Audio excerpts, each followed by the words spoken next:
website right now and download my free course on alternate picking mastery. It contains 5 essential exercises that will take you to alternate picking mastery faster than you can imagine. And then I've included my method of how to lay out a practice plan in just 1 to 2 minutes that will absolutely boost your results like nothing you ever tried before. So go download it right now. It's free.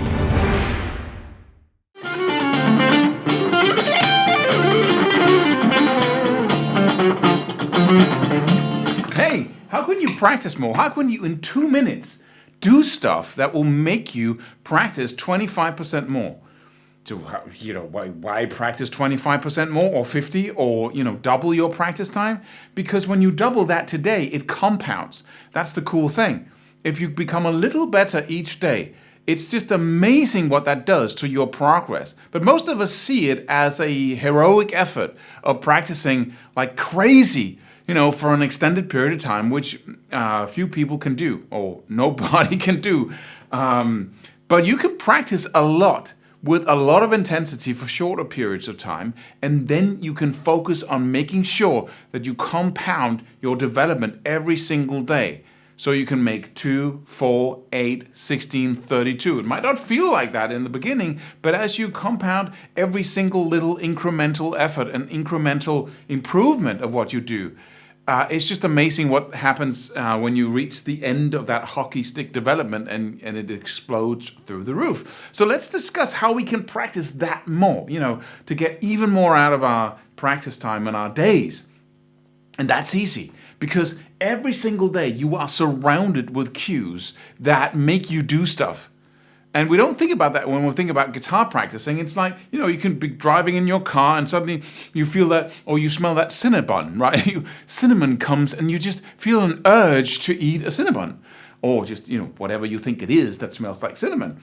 And then what happens is that you decide to go buy a cinnamon bun, right? And eat it. But it's not a decision, really. It was that cue, right? 2 seconds before, you were fine. You didn't need to eat sweets or anything like that. But then the cue happens, and then suddenly that urge happens, and then the decision happens to act on it. The same thing goes for if you're a smoker, right? Or you used to be, right? You smell that cigarette in the morning somewhere after the coffee, and you go, right? Or you drink coffee in the morning, and that used to be a trigger, a cue to start smoking after the coffee, right? Or with the coffee. And so that still is like, that's why you think about how cool it was to smoke. I'm not saying it's cool to smoke. It kills you. But, smokers like smoking, right? And guitar players like playing guitar, I hope. So how can you use that in your mind? And the second thing that happens is one thing is a cue, like the smell of a cinnamon, the smell of a cigarette, or another is a habit. Like, say, every time you come home, you hug the kids and you say hello to the dog and say whatever, right? You do the same things every time. Every time X happens, you do Y. Or you get to work and the first thing you do is go to the kitchen and make coffee. Or the phone rings in the morning, or the alarm goes off, and the first thing you do is shut off the alarm and check Facebook. Shut off the alarm and check your emails or your messages, whatever it is, right? So one thing leads to another because you've been doing it over and over and over again. So sometimes you realize that, like going on the freeway, you're used to going to work one way, and then one day you want to go to another place, but it's the same off-ramp that you have to take.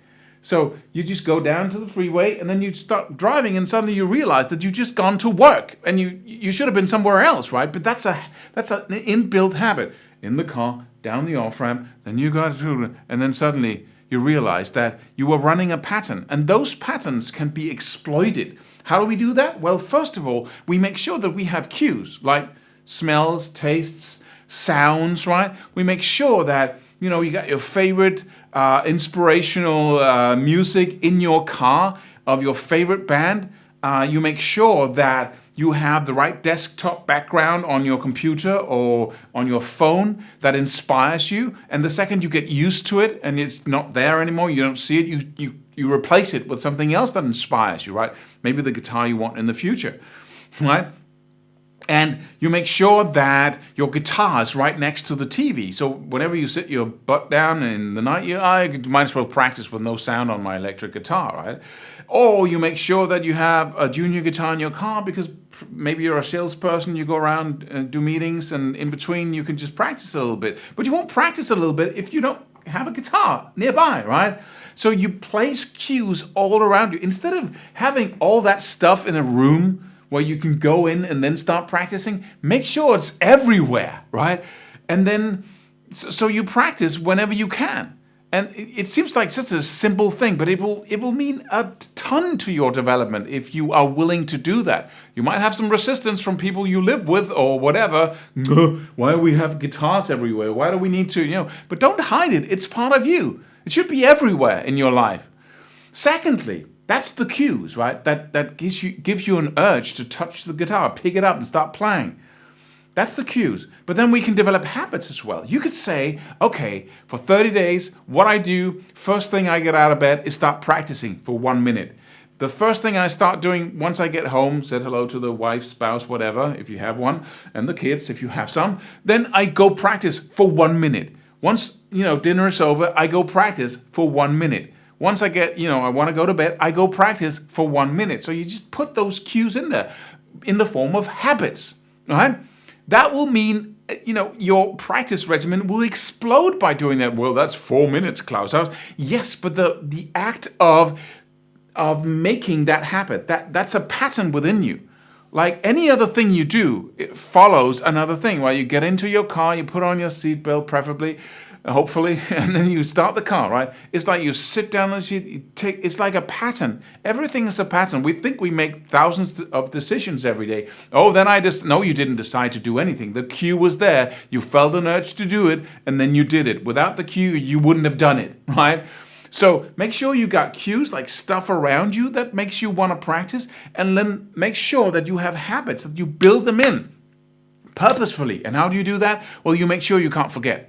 If you want to say, okay, I want to build one step at a time, every time I get out of bed, I want to practice for 1 minute, then you make sure that you cannot forget. It's everywhere. It's post-it notes in, the bathroom. It's a guitar right next to your bed. It's whatever, right?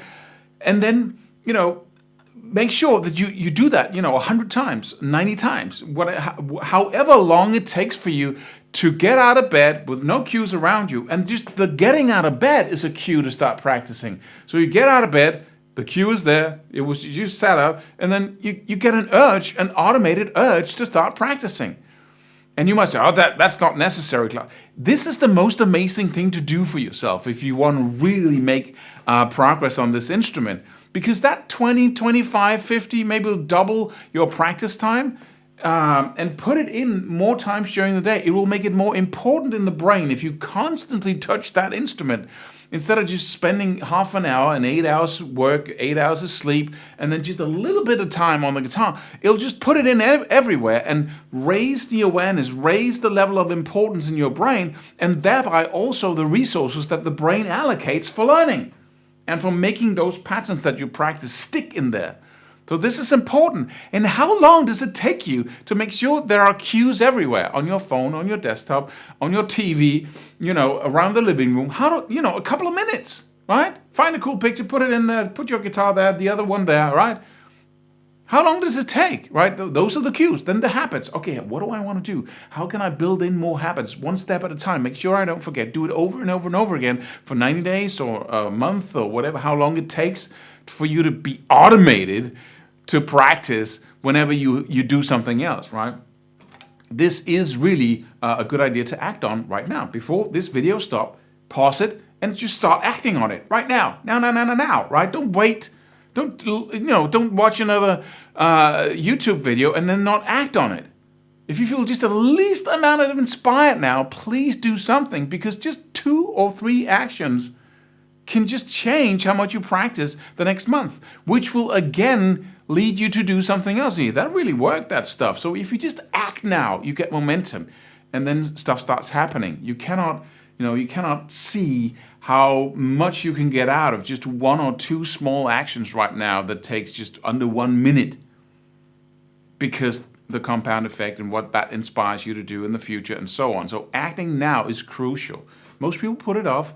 I can do it afterwards. I can do it tomorrow, and it never happens. So act now. Subscribe for more free videos. Do it. Do it now. Do it.